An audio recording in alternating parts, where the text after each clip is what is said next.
चलो आज की क्लास में हम एंट्री करते हैं अध्याय 2 यानी आद्य ऐतिहासिक काल यानी प्रोटो हिस्टोरिक एरा और पौराणिक काल। आद्य ऐतिहासिक काल का मतलब होता है कि वो समय जिसके लिखित प्रमाण तो मिले हैं लेकिन उन्हें आज तक पढ़ा नहीं जा सका। कुछ ना कुछ लिखा है लेकिन वो समझ नहीं आया, जैसे सिंधु घाटी सभ्यता, या फिर जिसका ज्ञान हमें धार्मिक ग्रंथों और पुराणों से मिलता है। और इस टॉपिक से यूके ट्रिपल एस सी कम से कम 2 से 3 प्रश्न सीधे और डीप कॉन्सेप्ट से उठाता है। चलिए पूरे फोकस के साथ शुरू करते हैं, ठीक है।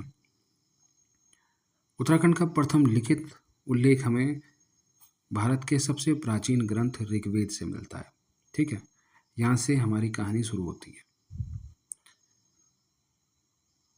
धार्मिक ग्रंथों में इस पवित्र भूमि को अलग अलग नामों से पुकारा जाता है। परीक्षक इन नामों को अक्सर मैच मेकिंग यानी सुमेलित करने में पूछता है। ऋग्वेद में इस क्षेत्र को मनुष्यों की भूमि, क्या मनुष्यों की भूमि,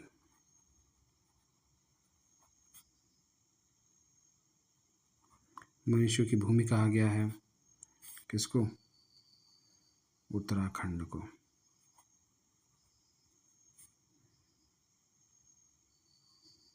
मनुष्यों की भूमि कहा गया ऋग्वेद में। और जो ऐत्रेय ब्राह्मण है, ऐत्रेय ब्राह्मण में इसे बोला गया है उत्तर कुरु, ठीक है। तो इसमें उत्तराखंड के लिए उत्तर कुरु का शब्द का प्रयोग किया गया। यहाँ लिखा है कि यहाँ उत्तर कुरुओं का निवास था। अब तीसरा चीज़ है स्कंद पुराण। स्कंद पुराण इतिहास के नज़रिए से यह सबसे महत्वपूर्ण है, ठीक है। स्कंद पुराण में हिमालय को 5 खंडों में बांटा गया।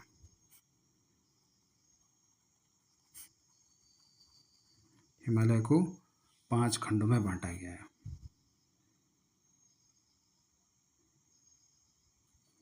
एक है जलंधर, दूसरा है चंपा, और तीसरा है कश्मीर, चौथा है केदारखंड, और पांचवा है मानस खंड। जो जलंधर है, जलंधर पंजाब है, और चंपा क्या है? हिमाचल है। कश्मीर तो कश्मीरी है, ठीक है। तो स्कंद पुराण में उत्तराखंड को 5 भागों में, ऋग्वेद में मनुष्यों की भूमि कहा गया है, और ऐत्रेय ब्राह्मण में उत्तर कुरु शब्द का यूज हुआ है। और जो केदारखंड है,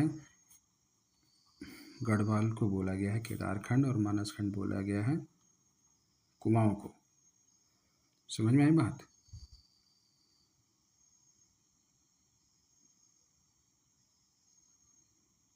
और मानसखंड बोला गया है कुमाऊं को। और जो इन दोनों के बीच की जो रेखा है, क्षेत्र है, केदार और मानसखंड को अलग करने वाला पर्वत, उसे बोलते हैं नंदा देवी पर्वत। और पुराणों में इसे बधाण पर्वत बोलते हैं। क्या? बधाण पर्वत।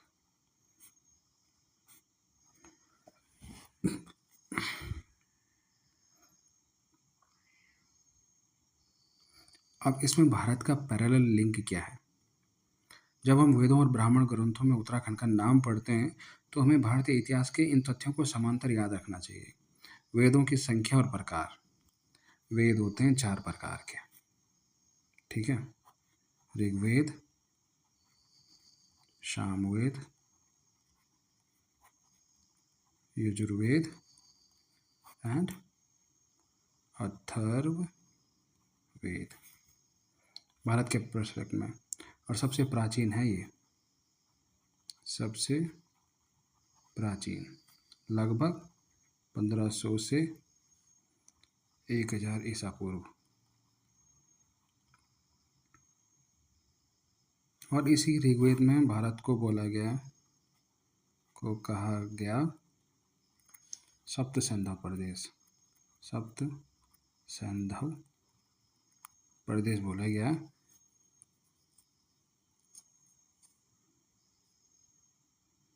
और इसी को बोला गया उत्तराखंड को देवभूमि।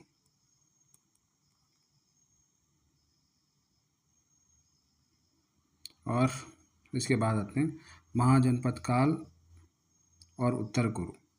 भारत के प्राचीन 16 महाजनपदों में से एक महाजनपद था कुरु, जिसकी राजधानी थी इंद्रप्रस्थ। इसी कुरु महाजनपद का जो हिस्सा हिमालय की तरफ बढ़ा उसे ही इतर ब्राह्मण में उत्तर कुरु कहा गया, जो आज का उत्तराखंड है। इस सेक्शन से पिछले 10 वर्षों में कनिष्ठ सहायक, बीपीडीओ और फॉरेस्ट गार्ड में कम से कम 5 से 6 क्वेश्चन आए हैं। 5-6 क्वेश्चन पूछे जा चुके हैं। पहले सीधा सवाल आता था स्कंद पुराण में गढ़वाल को क्या कहा गया है। अब 2026 के नए पैटर्न में परीक्षक सीमाओं और धार्मिक ग्रंथों के आंतरिक कथनों पर गहराई से प्रश्न बनाता है। वो क्या प्रश्न बना सकता है? स्कंद पुराण के अनुसार पौराणिक केदारखंड और मानसखंड के मध्य भौगोलिक विभाजन रेखा का कार्य निम्नलिखित में से कौन सा पर्वत या क्षेत्र करता था और इसे स्थानीय भाषा में किस नाम से जाना जाता था? ऑप्शन है कालगिरी पर्वत, कुमाऊं सीमा, नंददेव पर्वत, बधान क्षेत्र, नीलकंठ पर्वत, किरात मंडल, पंचाचूली पर्वत, जोहार घाटी। इस तरीके से अगर वो प्रश्न पूछता है तो फिर आप फंस जाओगे, तो इसीलिए डीप पढ़ना बहुत जरूरी है।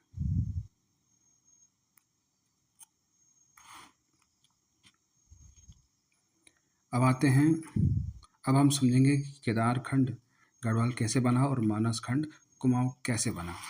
ठीक है, गढ़वाल नाम कैसे पड़ा? गढ़वाल नाम कैसे पड़ा? गढ़वाल नाम पड़ा साहब हमारा, प्राचीन काल में इस क्षेत्र को बद्रिकाश्रम, तपोभूमि या केदार भूमि कहा जाता था। अब टर्निंग पॉइंट आता है 1515 ईस्वी से। यहाँ से क्या हुआ? पंवार वंश का 37वां राजा कौन था? अजयपाल। गढ़वाल का नाम कैसे पड़ा? इसने क्या किया? 52 छोटे छोटे गढ़ों को क्या किया था? इसने 52 छोटे छोटे गढ़ों को किले जीतकर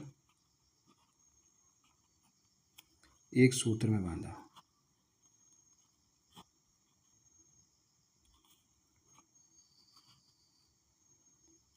किलों को बोलते हैं गढ़। ठीक है, तो टोटल 52 गढ़ थे, इन्हीं को जीता तो इसलिए गढ़वाल नाम पड़ा। ठीक है, और कुमाऊं का कैसे पड़ा? कुमाऊं नाम कैसे पड़ा? कुआं नाम पड़ा, प्राचीन काल में इसे मानसखंड भी बोलते थे। कुमाऊं को बोलते थे मानसखंड भी या किरात मंडल या किरात मंडल।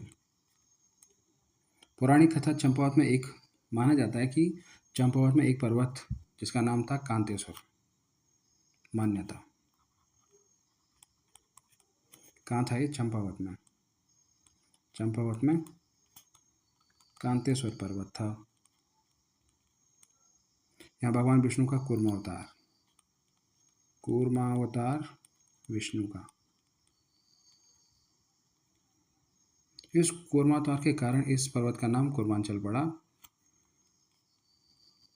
कूर्मांचल नाम पड़ा, ठीक है ना, इसे कूर्मांचल नाम पड़ा। और शब्द प्राकृतिक और अपभ्रंश भाषा से बदलते बदलते धीरे धीरे कुमाऊं आ गया।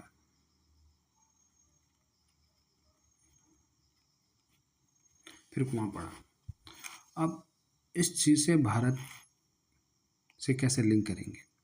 नामों के इस बदलाव को भारत के भूगोल और इतिहास से जोड़कर देखें। जैसे कूर्मावतार के नाम पर कूर्मांचल कुमाऊं पड़ा, ठीक वैसे भारत का नाम ऋग्वेद काल के प्रमुख कबीले भरत के नाम पर पड़ा। भारत का नाम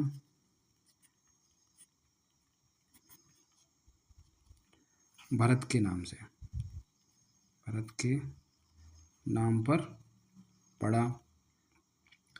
और अपभ्रंश का नियम, जैसे यूनानियों ने सिंधु नदी को हिंदू कहा और उससे हिंदुस्तान शब्द बना, ठीक उसी भाषाई बदलाव के तहत कुर्मांचल को कुमू कुमाऊं बना। अब हम पढ़ते हैं कि उत्तराखंड में ये तो बन गए, कुमाऊं बना, ये बना, पर इससे पहले कौन सी जनजातियां यहाँ पर थी, प्राचीनतम जनजातियां कौन सी थी, अब हम वो पढ़ते हैं। आप नोट्स बना सकते हैं इस चीज़ का अगर आपको समझ में आता है। प्राचीनतम जनजाति, प्राचीनतम जनजातियाँ किसकी, यूके की। अक्सर छात्र राजाओं को पढ़ लेते हैं, लेकिन उत्तराखंड की मूल जनजातियों को छोड़ देते हैं, जिससे परीक्षा में रिग्रेट यानी पछतावा होता है। चलिए इसे कवर करते हैं। कोल, इन्हें उत्तराखंड की पहली प्रजाति या जनजाति माना जाता है।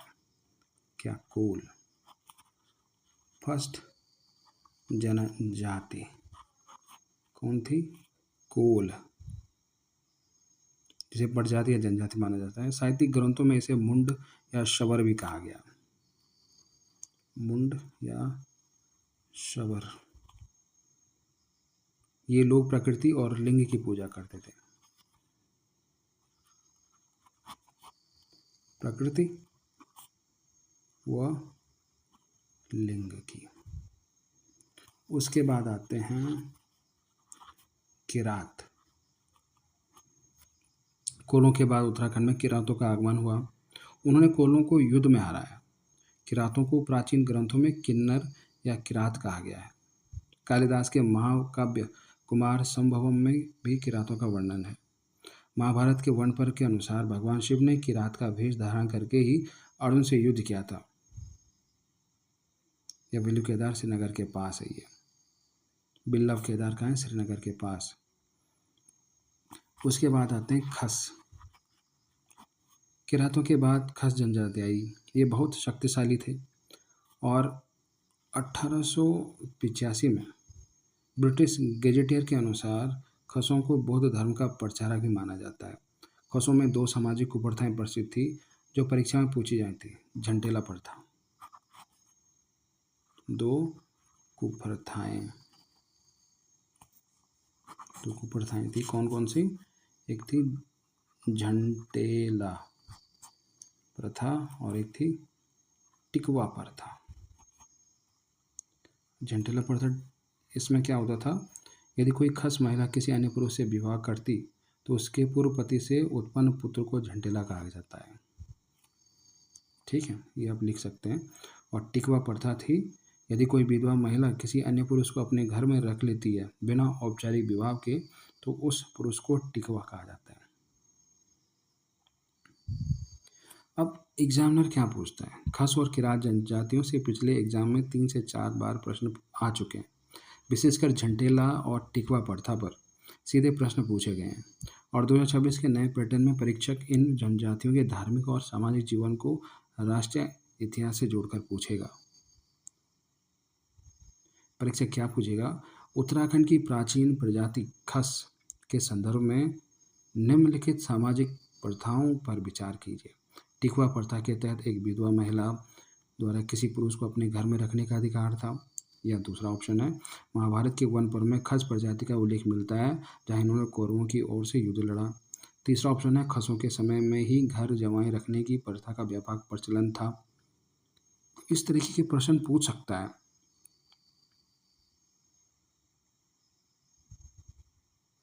इसके मैं शॉर्ट आपको बता रहा हूँ अभी हमने क्या पढ़ा है। ऋग्वेद हमने पढ़ा। ऋग्वेद यानी देवभूमि, मनुष्यों की पूर्ण भूमि कहा गया। ऐतरेय पुराण में उत्तराखंड को उत्तर कुरु कहा गया। स्कंद पुराण 5 खंड हैं, केदार खंड, गढ़वाल, मानस खंड। केदार खंड को बोला गया गढ़वाल, मानस खंड को बोला गया कुमाऊं। अजयपाल 1515 ईस्वी में बावनगढ़ जीते और गढ़वाल नाम पड़ा। कांतेश्वर परमत कुर्मावतार, कुर्मांचल और कुमाऊं नाम पड़ा। कोल प्रजाति प्रथम जाति थी, मुंड या शबर भी कहा जाता है। और खस प्रथाएं थी, झंडेला इन्हें पूर्व पति का पुत्र और टिकवा में घर में रखा गया पुरुष।